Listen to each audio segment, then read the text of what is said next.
I just think like Bruce is just very present in his body. And I just think that there is something so lovely and wonderful about that. He's not thinking about what happened yesterday or what's happening in the future. He is just here, very grounded in today. And I love that. And I love being able to experience that with him.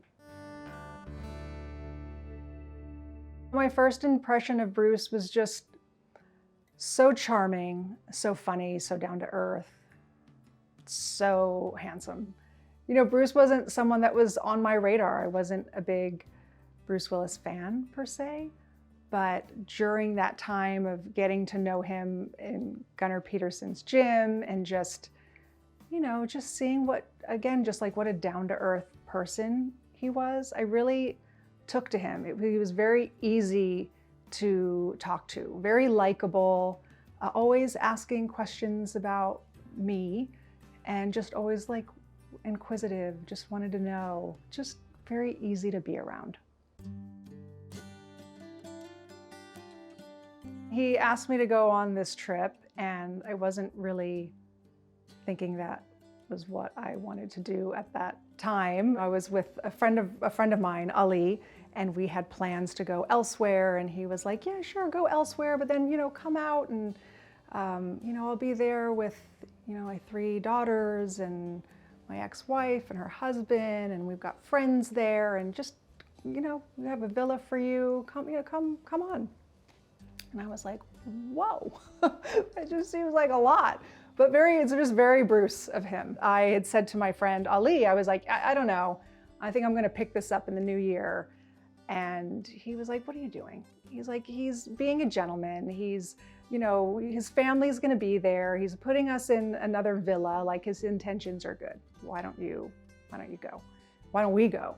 And that's what we did. And on that trip, you know, I just got to see this other side of Bruce, who was really a family man. I just loved seeing how he was with his 3 daughters, how he was with his ex-wife and her husband. And again, just a really likable, fun, down-to-earth guy. And on that trip, you know, I ended up falling for him really hard. So that was the start of our love story. He was such a protector. He was my biggest fan. You know, our relationship was not complicated, and there was just an ease about it. And we knew really quickly that this was it, and we wanted to be in it for the long haul. We got married in 2009 in Turks and Caicos, in Paraguay, and it was a total of 13 of us, so just very close family, friends, and that was it. We married on a rock at sunset. Keith Richards was our band. He played at our band as our wedding band because he lived in a couple houses down the street, so that was lovely. And then Rumor was able to sing as well with Keith on the guitar, and Steve Jordan played, he's a drummer, and he played on a cardboard box, I think it was. It was very lovely. It was just a really joyous, very easy, casual wedding. No real frills, and it was just with the people that we loved and wanted to, you know, celebrate that time with.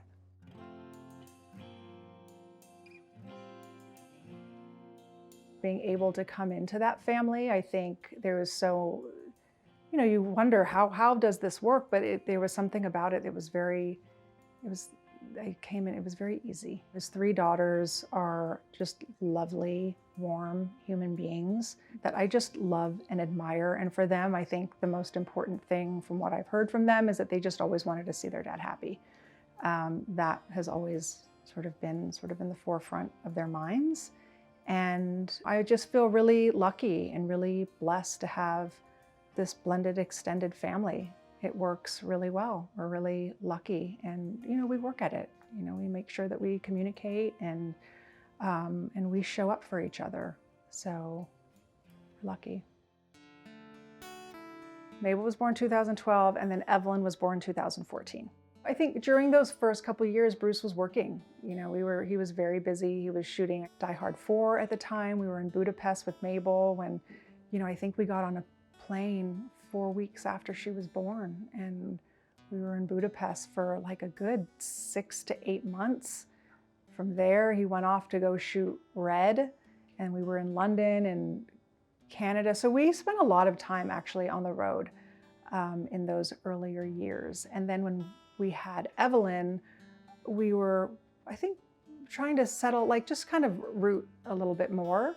And then we were in Los Angeles and moved to New York. So life was busy, life was full and fun. We loved being able to be with Bruce while he was working. And then at some point we were able just to sort of stay put a little bit more at home. And then he would go off and work, and then we would go and meet him at work. But yeah, I mean, life was full, busy. There was a lot going on in those early years.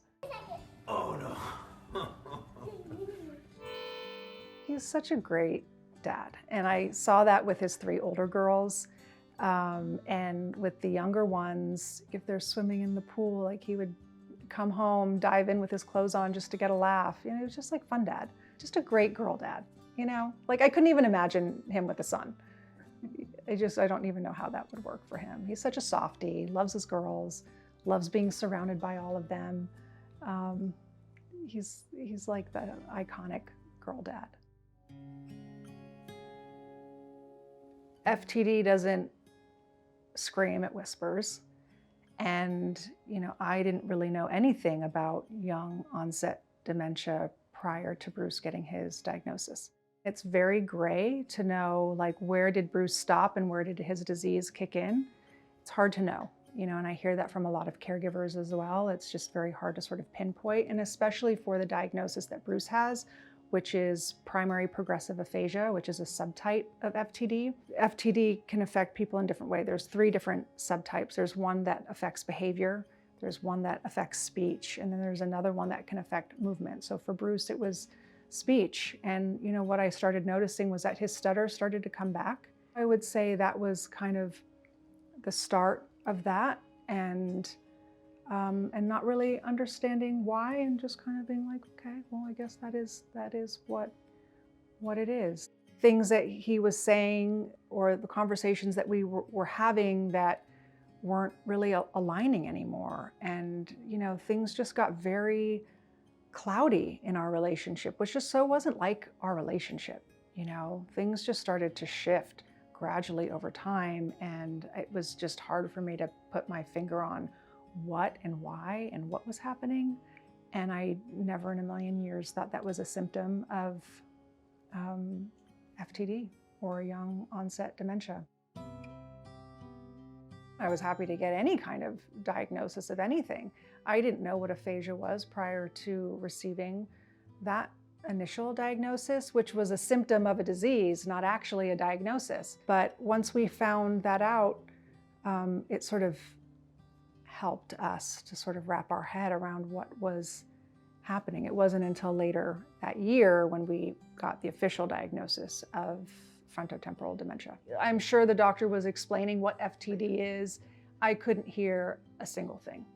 I had like pins and needles going through my body. My ears were wafting.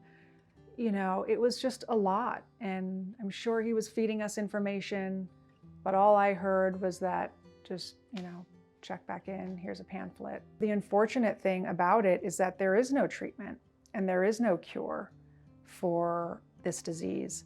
And, being given that diagnosis and then sent on our way with no support, no help, nothing, was really traumatic. It's not just happening to us. This is how many people are receiving their diagnosis. There was a sense of relief, of understanding, like, oh, okay, this whole time, it really hasn't been my husband. It hasn't been the person that I married. And this disease was taking parts of his brain, is really what it came down to. And, once you hear that, I mean, I just softened. And what came was just a flood of just a realization and an understanding that like he wasn't doing any of this on purpose. This was his disease, it wasn't Bruce.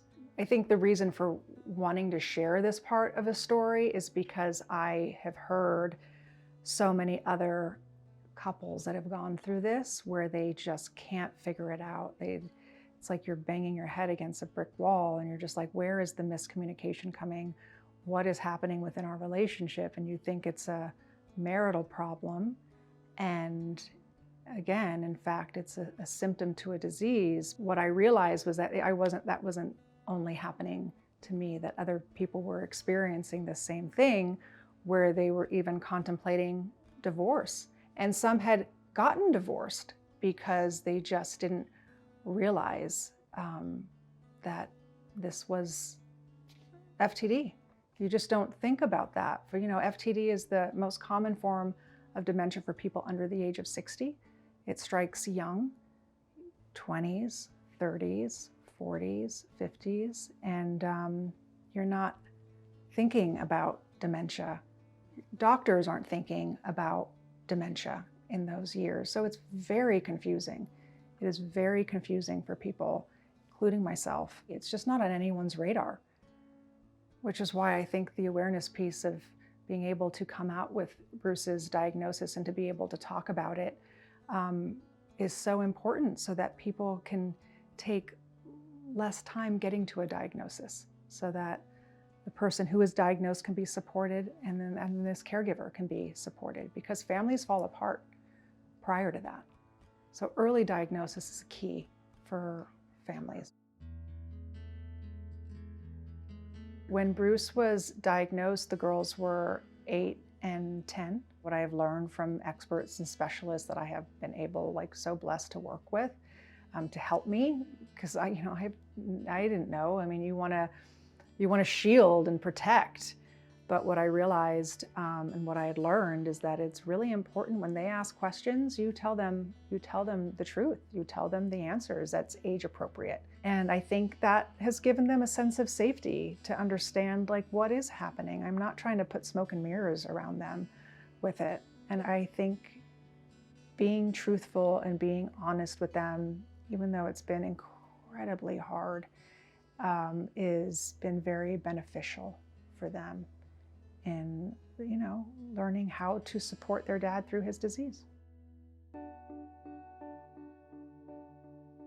Being on this journey early on for me, I was very isolated. I was too scared to say anything to anyone. I didn't know what I would say to someone. I didn't know what I would flag with a doctor. I just didn't know how to talk about it. So I ended up becoming very singular in this. And it felt like what was happening was only happening to us. And I think over time, what I realized, and the relief of getting to a diagnosis, to then be able to realize that it would be beneficial to be able to talk about this diagnosis, and then to be able to raise awareness about this diagnosis so that people can get to the doctor sooner, be diagnosed sooner, so that they can get into clinical trials that are actually available. So, it was twofold, right? We knew the importance of being able to come out with our family statement and the why because of it. I was then able to just come out of the darkness of it. And I really wanted to be able to connect to a community. I felt like I was acquiring so much incredible information from all the experts and the specialists that we were able to work with. We have access, and many people do not. They do not have the time, they do not have the energy to seek this out. And I was able to do that. And I had this information, and I know how hard it is for caregivers, and I know what their days look like. And I just wanted to be able to take the insight, the wisdom of parts of my story, and be able to take what these experts have given to me to be able to put that all into a roadmap and have a type of guide. I really wrote the book that I wish someone would have handed me on the day we received that diagnosis. We were sent away with nothing, not even one resource, nothing. And I just find that wild, But that is what is happening when people are getting diagnosed. They are not leaving with anything. And I just think that is not right. And I just wanted this book to be supportive to the next caregiver. And as much as I, wrote this book for the next caregiver, I am that caregiver.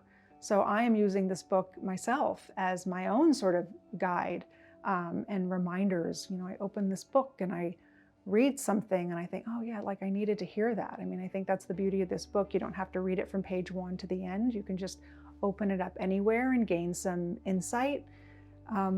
So yes, I hope it helps someone else, and but it is also helping me, and I just wanted to be able to connect to a community of people that understood me as well. Just because my husband is Bruce Willis, it's just the caregiving experience and the feelings that we feel are very universal, and it's important for me to be able to build that community out for myself and to be able to connect with other caregivers. And I think that there's importance in that, and there's beauty in that. I think early on, life felt very dark, very one sort of note of just grief and sadness. And there really felt like there was no hope in any of it. It was so bleak. But I feel like, again, like being able to connect to a community, being able to raise awareness, there's been so much beauty that has come from it. And I think early on, no one ever told me that I would be able to sort of bring some light and joy into our world. I did not know that would ever be possible, but my hope is that in this book, that caregivers will just sort of take their blinders off. I had mine on for so long, and I was able just to sort of start opening them up a little bit to allow joy and happiness to come back into our world, and where the grief and the sadness and the trauma is just here all the time. I have learned that it's okay for me to also enjoy our life, because Bruce would want that. Bruce would want that for me and for our kids, to be able to just not wallow in the sadness of it, but also to be able to rise to it. So, being able to write the book was extremely healing. I loved every minute of writing that book. And I'm so excited for it to finally be birthed into the world, because I do feel like it will help someone.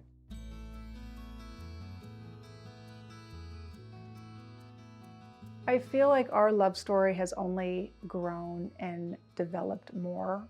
The way I feel for Bruce is, and it sounds woo-woo, but it's just this on a more sort of cellular level. I love this time with him. Time is so fleeting, and I just love just being able to be present with him. Bruce is very present. I am so grateful that he is very much here, very much a part of our day-to-day.